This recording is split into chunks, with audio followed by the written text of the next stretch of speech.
এখন বাজে সন্ধ্যে 7টা। ঘরে বসে ফোন দেখছিলাম, তখন বোন এসে বললো চল দেখবি মাছ মরে গেছে। আর আমি তো জানি যে বাবা নাকি আজকে জৌগ্রাম থেকে মাছ আনবে, তাই জন্য দৌড় দৌড়ে গিয়ে দেখলাম যে সত্যি কত মাছ মরে গেছে। এরপরে আমি তোমাদেরকে দেখাচ্ছি যে আর কটা মাছ বেঁচে আছে। এই যে ড্রামের মধ্যে যেগুলো দেখতে পাচ্ছ, এর থেকে দ্বিগুণ মাছ মারা গেছে।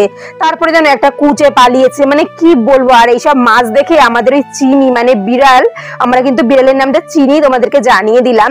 তো চিনি তো ওখান থেকে সরছেই না, ভাবছে উড়ে বাবা আজকে কত মাছ পাবো। কিন্তু আমরা ওকে কখনোই কাঁচা মাছ খাওয়াই না, আমরা সবসময় ওকে রান্না করা মাছ দিই। এরপরে মা বললো যে তাড়াতাড়ি করে গিয়ে তুই একটু রান্না বান্না করে নে। মানে রান্না বান্না বলতে ভাত তো মায়ের রান্না হয়েই গেছে।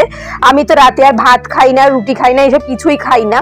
আমি রাতে খাই সাবু, তাই জন্য আমি এখানে নিজের সাবুটা বানাচ্ছিলাম। আর আমি না বাইরের কোনো খাবার খাই না, যেরকম চিপস কুরকুরে, শুধু খাই এই পপকর্নটা। বাবা পপকর্নটা রেখেছে খাটের উপর, আর আমার বোন বলছে দিদি পপকর্নটা খোল না, পপকর্নটা খোল না। তার মধ্যে সাবু রান্না করতে করতে সাবুটা গেছে নিচের দিকে লেগে।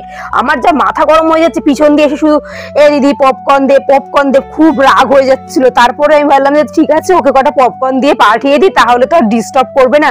তার মধ্যে একটু মনও খারাপ, অতগুলো মাছ মারা গেছে, এর জন্য ওকে কটা দিয়েছি। বললাম পরে আরো দেবো, কিন্তু ওর রাগের চোটে ও আর নেয়নি, ও আবার সব দিয়ে চলে গেছে। আর রাগ করে গিয়ে ছাদের উপরে, তখন প্রায় 7:30 থেকে 8টা বাজে, ওই ছাদে গিয়ে বসে আছে। আমি আবার গেলাম, গিয়ে পপকর্ন গুলো ওর মুখে দিলাম আস্তে আস্তে, তারপরে আবার রাগ ভাঙিয়ে ঘরে নিয়ে আসলাম। ভিডিওটা কেমন লাগলো কমেন্টে জানিও। বাই।